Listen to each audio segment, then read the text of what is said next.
would say we are not close to peace. And yet, you've got this optimism from the White House, you've got optimism from the Kremlin. Is that all talk then? Yeah, that is all talk and zero action. Let's get up to speed with Jillian Melchior from the Wall Street Journal editorial board. She's reported from Ukraine several times since the full-scale invasion. Good afternoon, Jillian. Hey, thanks for having me. Well, so Donald Trump says there's a very good chance of peace. What is your assessment? Well, I'm looking to Marco Rubio's comments as the ceasefire deal was offered. And he said that if Russia doesn't accept it, we know who the impediment to peace is. Now, a lot of us already knew who the impediment to peace was. It was Russia, which launched this war and is continuing it. But now you have Vladimir Putin coming in and saying, no, I don't accept a ceasefire deal. Yesterday I was looking, hundreds of drone attacks launched since the ceasefire deal proposal, ballistic missiles, including ones launched from Kursk, the Russians rolling into Kursk, and Ukraine and the U.S. losing a bargaining chip. I would say we are not close to peace. And yet, you've got this optimism from the White House, you've got optimism from the Kremlin. Is that all talk then? Yeah, that is all talk and zero action. I mean, I want to play you something. I'm looking right now at my Ukraine air raid alert app. And if I'm looking at it, the entirety of Ukraine is red right now, which means it's under an air alert. And so if you pull this app up, here's what you hear. That's what Ukrainians are waking up to in the middle of the night. That's what's interrupting their workday. And that's Russia going on the attack. So, I think it's one thing for Putin to be saying, I want long-term peace.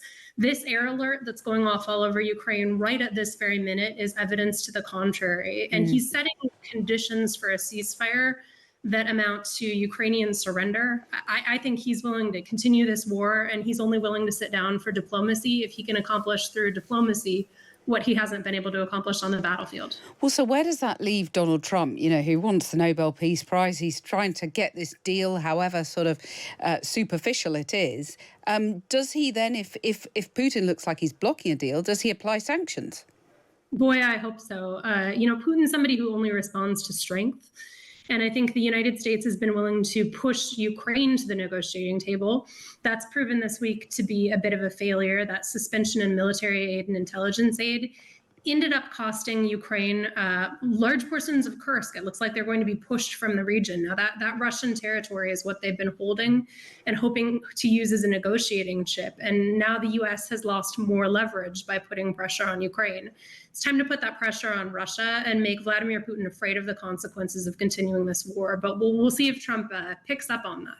There were some suggestions that Donald Trump and Vladimir Putin had spoken. We don't believe that is true. But is that the next step, that the two of them speak? We'll see. Witkoff, his envoy, was in Moscow yesterday. Interesting to hear the reports about that, how Putin kept the U.S. envoy waiting for about 8 hours. That seems to me like somebody who's flexing his muscle, trying to humiliate the Trump administration. Yeah, Putin's driving this, basically, isn't he? Unfortunately, that's how it appears right now. And I think Donald Trump wants a deal. He's been somebody who's pushed for deals in the past, but you can only reach a deal with Russia through a position of strength. And I think right now we need to be focused on how to help Ukraine convince Putin that he can't win. Jillian Melchior from the Wall Street Journal, thank you very much for joining us. Let's turn now to Alexander Mereshko, who's chair of the Foreign Affairs Committee in the Ukrainian Parliament. He's on the line now. Good afternoon, Alexander. Good afternoon.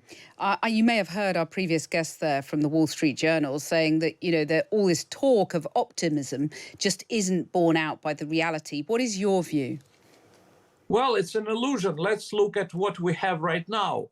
Ukraine has agreed to the Mr. Trump's proposal regarding ceasefire. It was not easy for us. We did it without any conditions whatsoever. And let's look at Putin. It was quite predictable. He wants to look at it as if he agrees, but in reality, he added these demands, absolutely absurd demands, aimed to destroy Ukraine or to create conditions for Ukraine's destruction.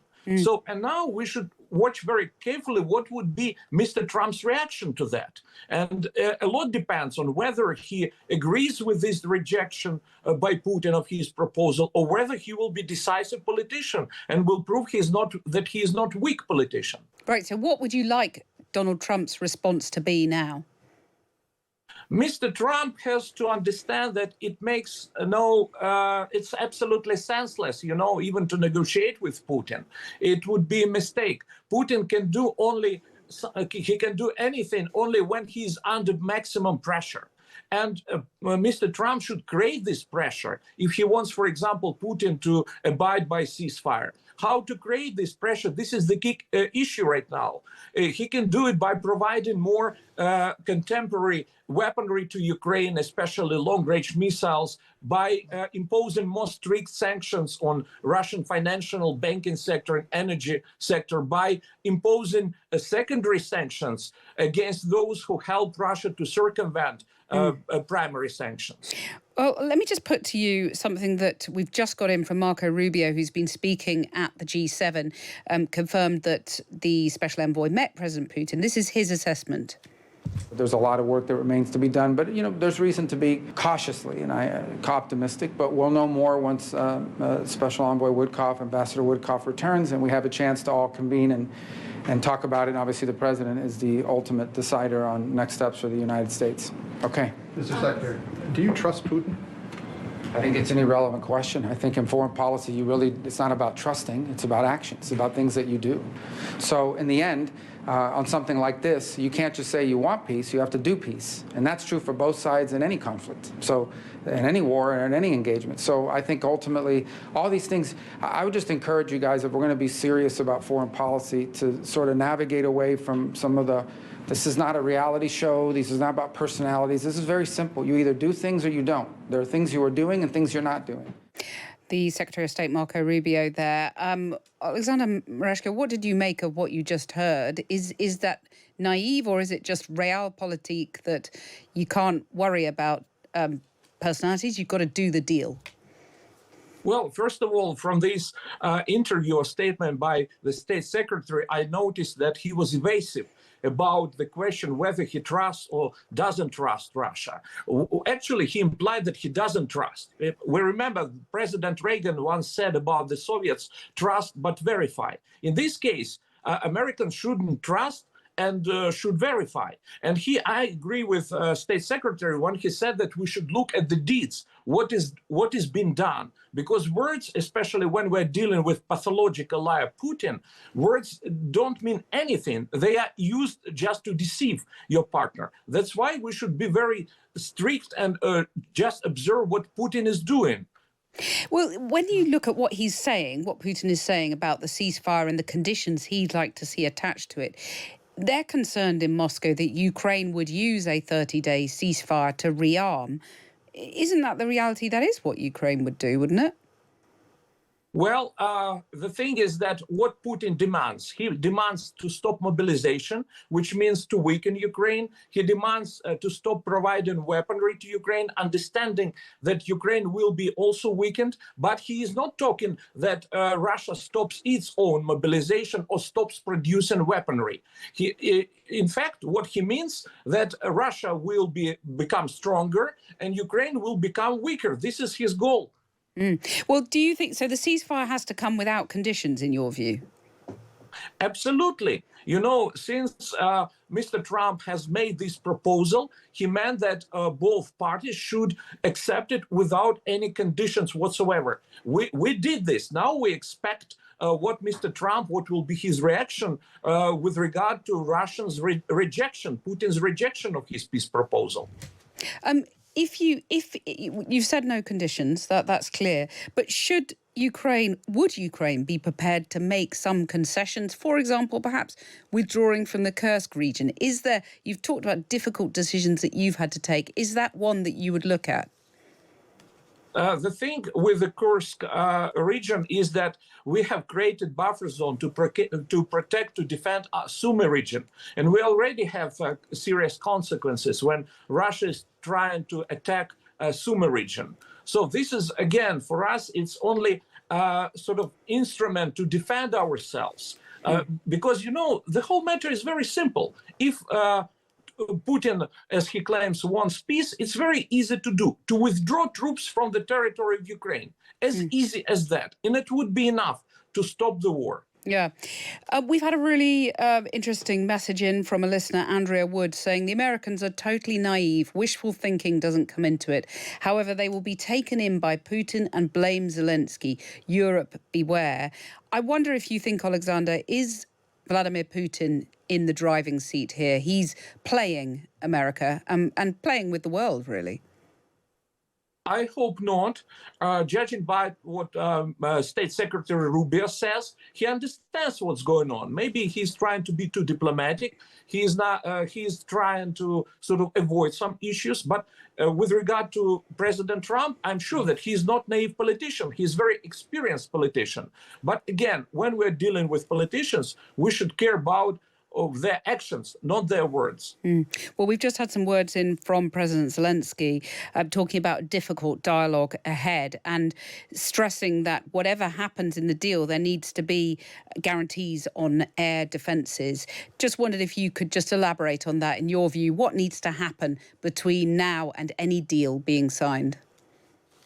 Well, President Zelensky has made a very reasonable and I think practical suggestion. He says that let's have a partial ceasefire, starting with ceasefire in the sky and at the sea.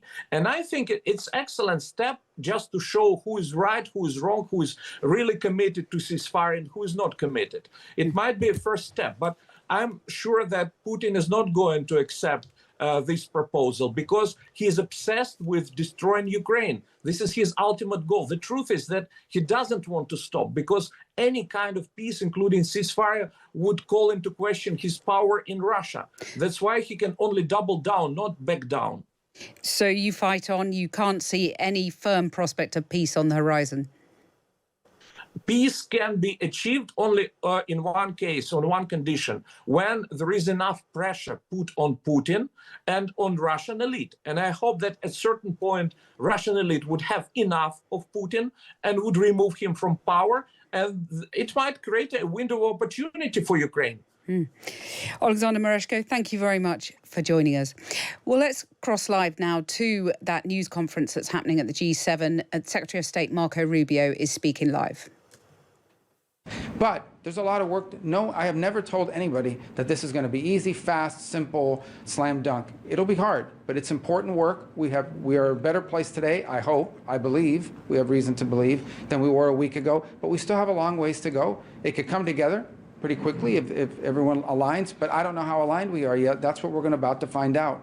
So cautious optimism is about the best phraseology I could use at this moment. Based on what we know, we're going to keep working on it. Mr. Secretary, the statement that you... I'll get to everybody. But it's just the fundamental element of the president